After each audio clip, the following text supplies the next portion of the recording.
Hello, my name is Josh and welcome back to FPL Graduates. In today's video we're going to be going through all the best Game Week 33 transfer targets, looking ahead to double Game Week 34, 35 and 37, so no matter what strategy you're on, we've got you covered. So as you can probably see, there is no Ben this week. That is because he's a busy man. He's with Wickham. They've just got to the EFL trophy. He's globetrotting basically around the UK. So it's just me for transfer targets. So team reveals though on Friday. He will be back. Don't fear. So yeah, we'll get cracking into the defenders. Starting off first, we've got Andrew Robertson. Obviously just come back from his long-term injury for Liverpool. He looked really dangerous against Man United at the weekend. I think that he'll probably play both doubles come Game Week 34, which is really good. They also have Crystal Palace at home this week, who haven't really done too well since Glasner has taken over. Only won one game so far. So yeah, I think Robertson, good attacking threat as we know. And if Trent isn't quite up to pace by the time that Game Week 34 double rolls around, I think Andrew Robertson is worth the value that he offers in that position. Moving on to another defensive asset is going to be Jared Branthwaite. The Everton defender is super cheap. I think he's 4.2 million at the time of recording, which is so good. Obviously, Everton do double in Game Week 34, but aside from that, their fixtures all across the board are really good. So if you're needing someone for the double in 34 and to have good fixtures for the remainder of the season, he's really good. Even if you're bench boosting in Game Week 37, he's got Sheffield United at home that week, which is an ideal fixture for a defence. Okay, so another man who's been on this list for I think 3 weeks in a row now is Ryan Nori. Obviously, he came off injured at the weekend, so we don't have an actual injury update as of yet. But I think he should be back for Game Week 33. Obviously, his attacking threat is crazy. Obviously, there's lots of injuries at Wolves. A lot of players are coming back at the moment, but he's sort of keeping his place in that Wolves starting 11 and a much further forward place as well. Yeah, really good attacking threat. He could have scored a lot of more goals than what he currently has as well. So yeah, a really nice option. Again, doubles in Game Week 34, has decent fixtures around that, and he's almost fixture proof because he's playing so far forward. He can pretty much get a return any single game week. So yeah, really nice option if you don't have him already. Moving on to another defensive asset who a lot of people might have from this defence already is Ben White. Obviously, lots of managers own Gabriel or Saliba or both. But I think Ben White offers a nice alternative to that sort of setup. Obviously, we could see rotation from the Champions League after Arsenal drew 2-2 with Bayern Munich on Tuesday night. But I think with him, he does offer a little bit more attacking threat than Saliba anyway. So if you're currently on Gabriel and you're wanting to upgrade to another Arsenal defender before double Game Week 34, I think I would choose Ben White if money was no issue. Obviously, David Raya does provide good value as well, but he doesn't get that many saves, and that's what you want to look for in a goalkeeper. Goalkeepers who make high amounts of saves tend to outperform those ones who keep the clean sheets just because they rack up the points, especially in terms of bonus and stuff like that when they do eventually get a clean sheet, like Andre Onana for example. So yeah, a really nice option, Ben White, decent attacking threat as I mentioned. He'd be my second favourite Arsenal defender after Gabriel. Then our final defender on this list is Lewis Hall. Obviously, Newcastle have loads of injuries at the back. Livramento is out for a month.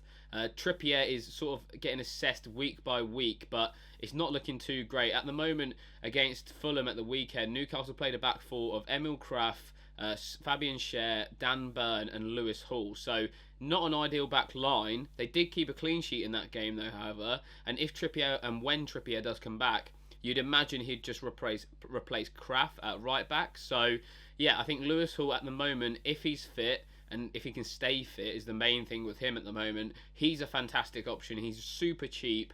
And obviously he does provide good attacking threat as well. He seems to always be in the bonus points as well when Newcastle keep a clean sheet. And to save yourself, you know, Trippier 6.6 million, Fabian Schär is 5.5 million. Okay, you could go Dan Burn, but those guys are a lot of money. You could save yourself maybe $1 million or $2 million in Trippier's case and go with like a Lewis Hall or a Dan Burn. Dan Burn's equally as good of an asset and probably more nailed than Lewis Hall. But one of those two guys could provide good value, even in addition to Dubravka. Obviously, they do double in 37 as well, Newcastle. But even prior to that, they faced Burnley and Sheffield United in the single game weeks, which for me looks more enticing than maybe a Chelsea asset or a Spurs asset who have got those doubles, but they're really, really difficult fixtures. Okay, moving on to a long list of midfield transfer targets. We're going to kick it off with Luis Diaz. He was in last week's video as well and obviously scored at Old Trafford to make it 1-0 for Liverpool. He just looks like a really dangerous asset, and he has done ever since Mo Salah and the rest of the attack have been out. One of the main caveats here is that Diogo Jota is in full team training for Liverpool and he has returned, the same as Alisson and Trent Alexander-Arnold, if you didn't know already. So his minutes could be reduced, but at the moment, you have to say that he's probably playing the best out of all of the attacking assets at Liverpool. And Darwin Núñez has missed a lot of chances recently. I wouldn't be shocked to see his minutes drop with the introduction of Diogo Jota, but it's something to be wary of if you are thinking about bringing in Luis Diaz, especially for the double in Game Week 34. Do I think he gets benched? No, because obviously Jota has had a history of injuries and I think they'll slowly phase him back in. But I think you will see him potentially coming off in that 70th to 80th minute mark. So next up on the list is Phil Foden, and man, he is having an unbelievable season, an unbelievable goal at the Bernabeu in midweek when Manchester City drew 3-3 with Real Madrid. However, he did come off with a slight knock. We're not sure how bad that knock was. It was around the Achilles area, but then he said in the post-match press conference interview that he has a dead leg. So that's a bit odd there. There's nothing too transparent in terms of Manchester City and their injuries at the moment. And another thing to obviously bear in mind with Manchester City and Arsenal assets at the moment is that there is a good chance of rotation given the fact that they're both playing in the Champions League in huge quarter-final ties as well. So will Foden be benched again? Obviously, he was benched against Crystal Palace. However, Manchester City do face Luton at home this week. So if you can nail a player who starts in that fixture, you're probably going to get some form of return from them. And if it is Phil Foden, you're probably going to bet that he does return over potentially 10 points because he's just so explosive at the moment. So yeah, really good asset. If you don't own him, maybe you got Bukayo Saka in your team and you want to move to him, I'd wait until the deadline, see if we get any early leaks of team news, or at least until the press conferences where we might get an update on that injury, and then we can assess from there. Next in the list is a player that I've owned for the last 2 weeks, is Kai Havertz, and he's been instrumental for my success at the moment in FPL for the last couple of weeks. Obviously got that 14-pointer against Brighton at the weekend, which was unbelievable. He's been outperforming Bukayo Saka in terms of points at the moment for at least the last 8 game weeks, which is unbelievable from him. Obviously at a cut price compared to Saka as well, only 7.3 million I think at the time of recording, and obviously Saka is well into 9 million at the moment, so you're saving yourself almost 2 million for a player who, when he does play through the middle as the 9, has a lot of goal threat and assist threat as well, which is really nice to see. So yeah, if you're looking for a double Arsenal asset in Game Week 34, I think he's a really solid option. Obviously, if you're free hitting in Game Week 34, you probably don't need to bring him in for Villa at home, and then they've got Spurs away after that. So he's a nice one to consider for that free hit as well. And also, if you are free hitting in Game Week 34, we will have a free hit draft coming out next week. I'll be free hitting. You don't want to miss it. Moving on to the next midfield option is going to be Pablo Sarabia. Again, a cut price option if you're needing a doubler, as well as some good fixtures around it. You've seen in recent weeks that him and Ait-Nouri have been linking up really, really well to get some nice attacking returns. So, yeah, you can't really go wrong here. He's 4.7 million. He's got a double game week in Game Week 34 and some decent fixtures around that.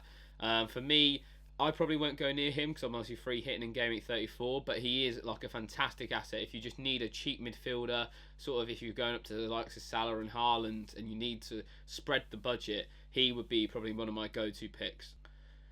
Another Newcastle asset on this list is Anthony Gordon. He's sort of gone under the radar a bit, obviously, since his suspension in that West Ham game. I think he's a fantastic asset. As I mentioned with Lewis Hall and Dan Burn, that sort of Newcastle defence, they've got really, really good fixtures before their potential double in Game Week 37 against the likes of Burnley, Sheffield United. Really nice fixtures. So, for me, I think he is a fantastic option. So, I've looked at bringing him in for maybe Kai Havertz this week. They do have Tottenham at home, but I think that's a good fixture for both sides in terms of the attacks. Just, you know, it'll be end-to-end, lots of chances. Anthony Gordon will thrive on that, and his home record this season is unbelievable. He's got like 70% of his returns in FPL at home. So yeah, for me, he's a fantastic option and a nice differential to Alexander Isak if you already own him. Obviously, there's no penalties there. Set pieces are quite limited with him, but open play-wise, he's fantastic and only £6 million as well. The final midfielder on the list is Alejandro Garnacho, and again, Manchester United are a similar boat to Newcastle. They have some very nice fixtures from now up until their double in 37. This week, Bournemouth away. I think they face Sheffield United at home in game week 34, which is probably a lot of free hit managers like myself won't probably bring in Manchester United assets for that fixture. But the likes of Garnacho, maybe Erasmus Højlund, they could be good from now up until that double in 37. Obviously, he's not got any set-piece threat whatsoever. He doesn't take any corners, free kicks, penalties, or anything like that. But from open play, he has been really, really dangerous. So, yeah, again, another cut-price midfielder who is a really nice option going forward. Okay, so finally onto the forwards, and there's a couple picks in here that are Ben's picks that I will talk through in a moment. But starting off first with Darwin Nunez, again, similar to the Luis Diaz boat, he doubles in the 34. He could get a lot of risk to his minutes, and I think it's more of a risk to Darwin than it is Luis Diaz. I'm a Darwin owner personally, and it'd be interesting to see what sort of happens, especially this weekend with that Liverpool team. Obviously, they have the Europa League on Thursday as well, so it'll be interesting to see what happens there in terms of minutes as well. But yeah, for me, he's a very good asset to own. He can be frustrating, as we all know. He won't take all of his chances, but he gets in the right places, and for me, that is crucial. He's outscored a lot of strikers that a lot of other managers have had in recent weeks, like Dominic Solanke. So yeah, for me, he's a decent asset, and if you're looking for a forward for double game week 34, I'd argue he's probably one of the best. Okay, so moving on to another forward that's been on this list as well for the last couple of weeks is Alexander Isak. On penalties for Newcastle, he didn't do much, to be honest, against Fulham in their 1-0 victory at the weekend. I don't think he had a shot, to be honest. He was literally like non-existent, but I think that was just sort of the performance that Newcastle went there to put on. They just defended very resolutely and then tried to hit them on the break. Isak wasn't really a part of that, but in the weeks gone by, he's been fantastic, especially at home. Obviously, scoring penalties, having a lot of chances, assist threat as well. He's been fantastic, and again, this week against Spurs, you could probably argue that's a very nice fixture for him going forwards. So yeah, a really nice asset. And if you're looking for a double in 37, maybe you are free hitting, sorry, in game week 34. I think he's a really nice option, and again has all those nice fixtures as I mentioned around Gordon up until that double as well. Okay, so coming up next is two of Ben's picks, so don't hate me if you don't like them. First up is Matheus Cunha. He's just come back from injury for Wolves, but before that he was in great form. Could be potentially on penalties, depending on how it goes. We're not too certain on who it will definitely be, but he's a very nice option again at a cut price of about 5.5 million. Could be a nice little differential. If you want to hear more about Ben's opinion on that, head over to our TikTok. He's done a dedicated video just to Matheus Cunha. Next up is a player that Ben owns as well, is Jean-Philippe Mateta. He obviously doubles in game week 34. They've got a pretty rough fixture this week against Liverpool, but after that they obviously hit the double and then have some nice fixtures too. I think a Crystal Palace attacker is definitely going to be needed in game week 34. Whether you go with Eze, maybe Elise if he's back in time, or Mateta. Obviously he did score at the weekend against Manchester City. My only caveat with him at the moment is that Odsonne-Edouard did return at the weekend as well. And we've seen in the past that both of them do like to share minutes. So yeah, that's the only thing with him. I just don't think he'll play 90 minutes in the double.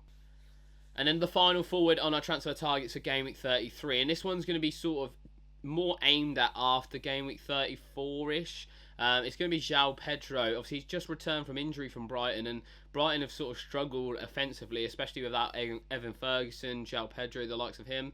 So yeah, a really nice asset that we've seen before. He's on penalties as well for Brighton when he is on the pitch. So yeah, for me, I'd be looking at him as a really tasty sort of differential leading up to that double game week in 37. So yeah, let me know your thoughts on all of these transfer targets in the comments. Is there anyone that we think that we've missed in this whole list? Someone you're targeting maybe for Game Week 37, let me know. So that rounds off our Game Week 33 transfer targets. Hopefully you did enjoy it with just me nattering on about the players this week. If you haven't already, make sure you subscribe to our YouTube channel. There's like 70% of you who haven't subscribed who watch us regularly, so please hit that subscribe button. We're trying to get to 3,000 subscribers before the end of the season. Like, comment and subscribe. I've been Josh, and thanks for watching. You may rise, but you'll never make me wanna stick